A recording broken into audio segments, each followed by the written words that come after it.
Welcome to the Own It Powercast, the place to be when you get serious about making big changes and accelerating growth in your life and in your relationships.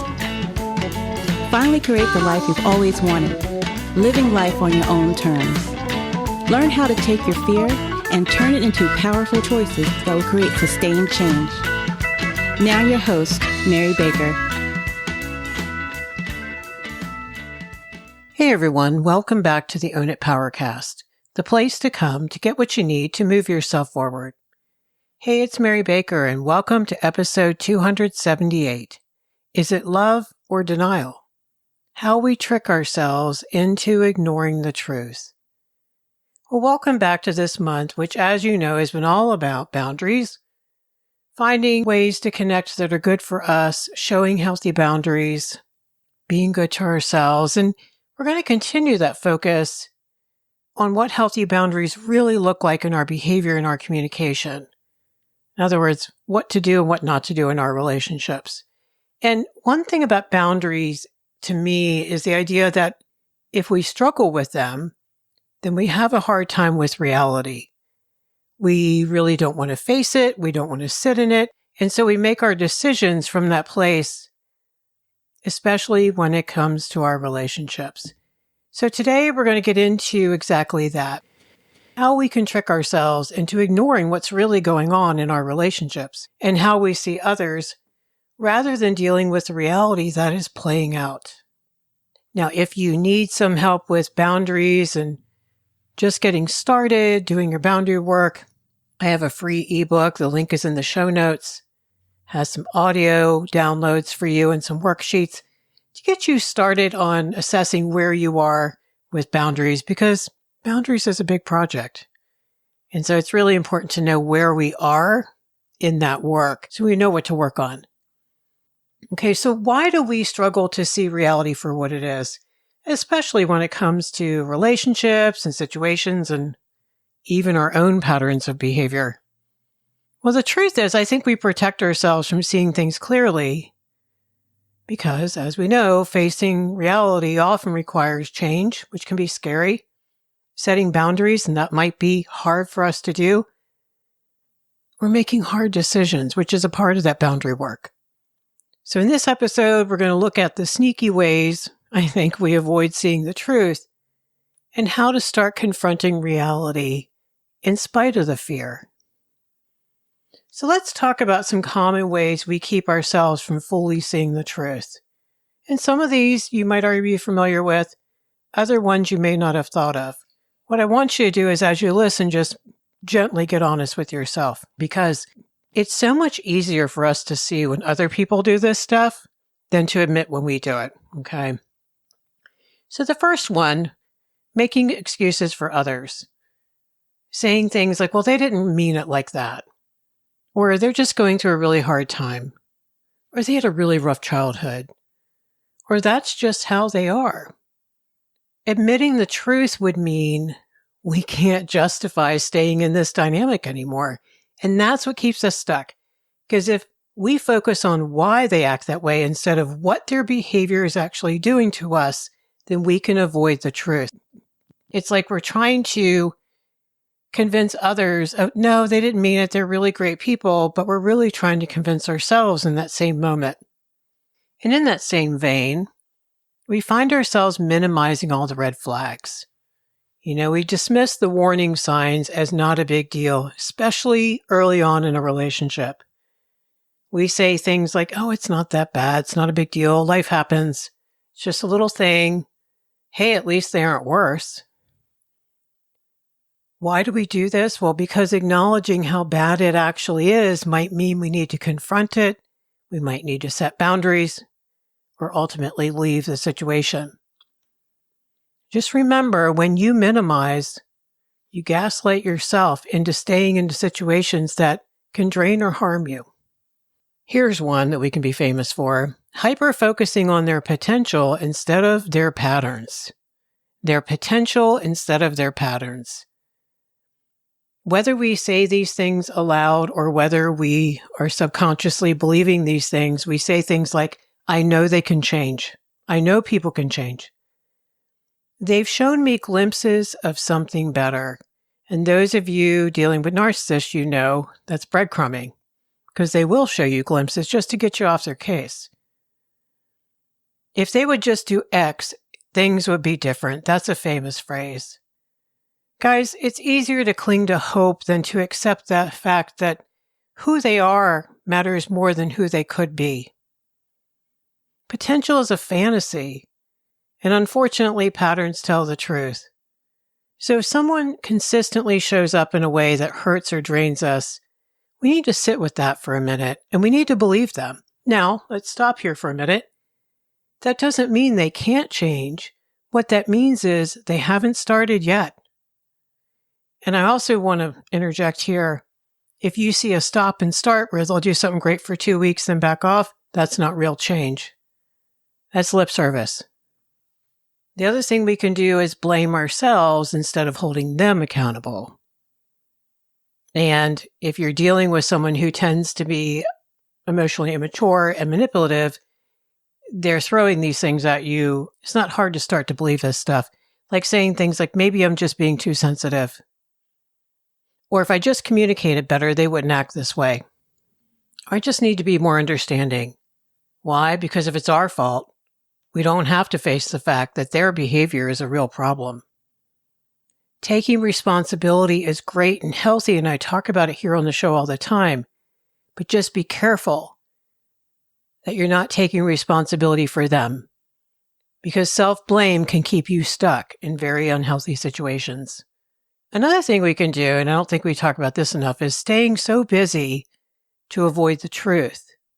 So we overload with work or tasks or taking care of other people. We might distract ourselves with social media, TV, drama, having too much to do, too many projects. Maybe keeping our focus on fixing them so we don't have to focus on ourselves. Why? Because stillness brings clarity. And clarity might require change. And I see that so often. Or maybe my client takes a work trip or is away for a few weeks, has a change of scenery, gets around different people, gives them clarity. And here's one that can really trip you up. You let the small good moments justify the larger harm. Let that one sink in for a minute.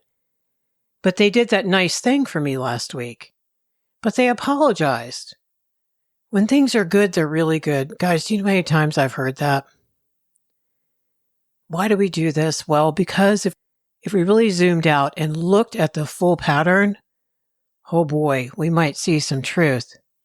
And we're afraid we might have to leave or set boundaries that we're afraid of enforcing. Over-explaining or rationalizing their actions is what we can do when other people who care about us say, hey, that's not okay. They say, oh, they just have trouble expressing themselves, or they're just under a lot of stress. We're making excuses because we're afraid to acknowledge the reality of who they are and what we're allowing and what is true about our life right now. And that can be really hard, okay? The other thing we do, especially if we've been in a relationship with someone for some time, is we avoid the hard conversations just to keep the peace. Maybe we stay silent when we really should speak up. Maybe we blow off or laugh off hurtful behavior. Maybe we change the subject when conflict comes up. Why? Because if we spoke up, we'd have to deal with the consequences. We might not be ready for that. We may have spoken up in the past and it didn't go well. Just remember, peace at your own expense isn't really peace, is it? Another one I hear clients say all the time is about time invested. So they're clinging to that instead of the present reality and say, oh, but we've been friends since grade school, or we have so much history together, or I have kids with them, or I don't want to throw away 15 years. Walking away might feel like admitting we've wasted time, when really time spent learning is never wasted. And here's one that people don't usually say out loud, but might be going on for them on the inside. And that is hoping someone else will change the situation for us. And I can tell you, as a relationship coach and therapist, How many people have brought their partner to me hoping that I would fix things, hoping that I could talk some sense into their partner? Because as long as their partner could get fixed, they didn't have to face the reality. And this means waiting for them to magically change, hoping someone else will call them out so we don't have to, or expecting an external event of some sort to force things to shift. A lot of this can come from early emotional trauma for us, like we had bad experiences in the past where we got talked out of our truth in so many ways, so we think they won't believe us. And or we stop believing ourselves. So why do we do this? When we know, especially when we hear these things said out loud, it doesn't make any sense and it's crazy and we're not seeing the truth. There are very real reasons why we struggle with this. The big one, the overarching one that you've heard me kind of say in different ways in the last 10 minutes is fear of change. Like if we acknowledge the reality, we know deep down we're going to have to take action. We're going to have to do something. And if we're not ready to do the something, then we're not ready to face the fear of change. Does that make sense? And so until we have a mental grip on possible outcomes and whether we can stomach them or not and how we would actually go about doing that, like creating a bridge between where we are and where we will be, we're not going to do it because it's not going to seem doable or palatable or that we even know how to do it well. So there's many things that can paralyze us with that. And the other thing is emotional protection. We are avoiding real pain, disappointment, and grief. And what about the shame or guilt? Feeling responsible for not seeing it sooner, for letting it happen, quote unquote, for not being able to make it unhappen. So kind of like the bargaining stage of grief, where we do the what ifs and the if onlys. There's a lot of guilt and shame that comes up, especially as people start to assess the damage. Another big reason why we do this, though, is learned coping mechanisms. Many of us grew up in environments where avoidance was necessary to survive. Growing up in families that didn't know how to take care of hard problems, how to do the right thing, how to confront, how to set boundaries, how to get help. And so if you didn't learn that that was normal in your family, it's also going to be hard for you to see that that's a possibility today in your life.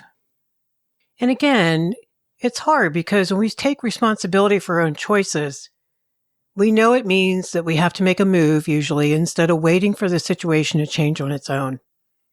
And for a lot of my clients, there's a lot to lose. Maybe a well-paying job in a toxic work environment, a partnership or a marriage that you have to let go of. The kids, how the kids are going to be impacted, the financial costs and all the years you put into it. And the bigger the stakes, the harder it is to want to confront it. But the other thing too is our nervous system protects us from discomfort. We know that. And we've been talking about that here on the show lately because it's important. And our nervous system is wired for survival. And that means its primary job is to protect us from anything perceived as a threat, whether that's a physical danger or an emotional one.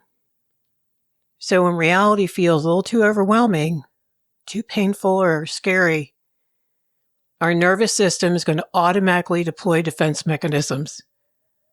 And they're there to keep us from fully experiencing that discomfort. So again, it goes back to childhood or at least earlier in life. And two of the most common ways that we defend against reality are denial and rationalization. Denial is like, this is not happening. It's not really happening. It's the oldest and strongest of our psychological defense mechanisms. I mean, it literally allows us to reject or ignore reality because facing it would be way too painful or disruptive to our sense of safety.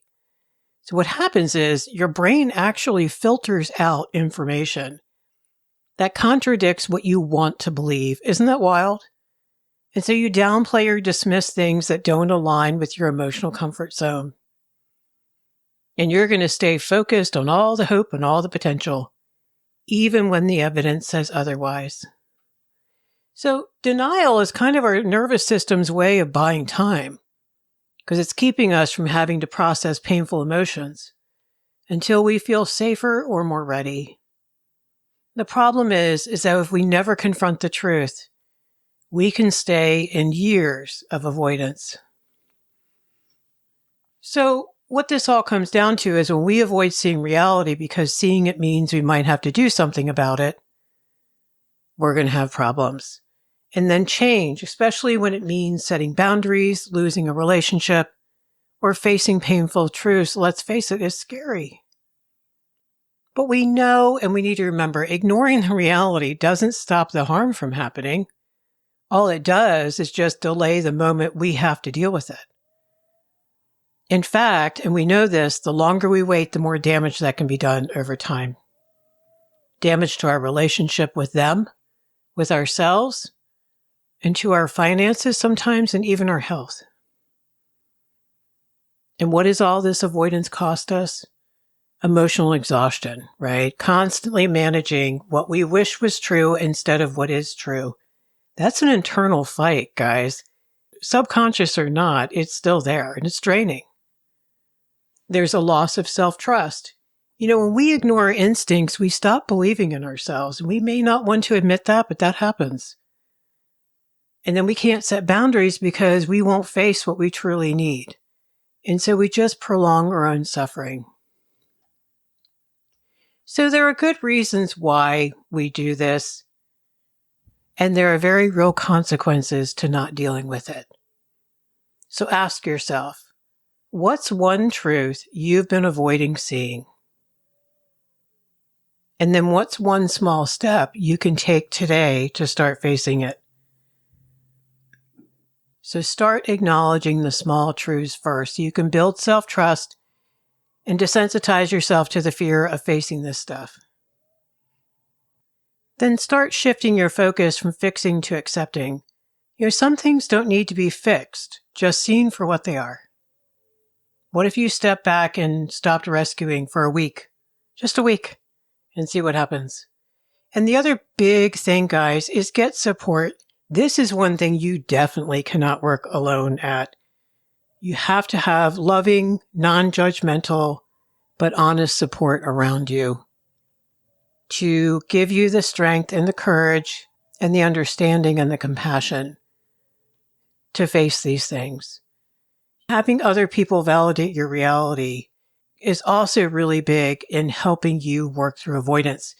If you need more in-depth work on facing things, I want you to consider taking the work a little deeper and surround yourself with education, support, mirroring, empathy, and accountability.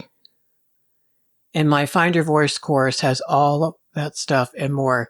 It has group coaching, it has one-on-one support, and plenty of good material for you just to really start healing yourself and finding your voice again. Because you're going to need to be stronger if you're going to really take on some big things you haven't wanted to look at. So today we talked about how we can find ourselves making excuses for someone else's behavior, how we can downplay the red flags or convince ourselves that things aren't that bad. So many of us can do it because facing the full truth about a relationship can really be overwhelming. And whether it's a friend, a family member, or a partner, acknowledging reality often means we have to set boundaries, means we have to make hard choices, and then grieve what we wished was. So a lot of times instead we protect ourselves through denial, rationalization, and hope that things will somehow change on their own. We looked at why we avoid seeing the truth in our relationships and how our nervous system plays a part by keeping us in our comfort zone. But we also talked about what it'll cost us to not sit with the truth. Thank you so much for hanging out here today. Not easy stuff to listen to, is it? But I hope this episode helped you look at some things that you might be struggling to face. I want you to be nice to yourself. Don't beat up on yourself. You need to feel like you can love yourself through this process. And if you need support, Look in the show notes. There's lots of opportunities there for support and encouragement. And we have an online Facebook group, which is private and safe as well. All right, so pay it forward, keep focusing on you, and I'll see you next time. We hope you took away some useful insights and tools you could begin using right away. If you did, please leave a positive review and share on your social media. Because could you imagine if everyone in your life really got it together? Remember, own it now, so you can really own it later.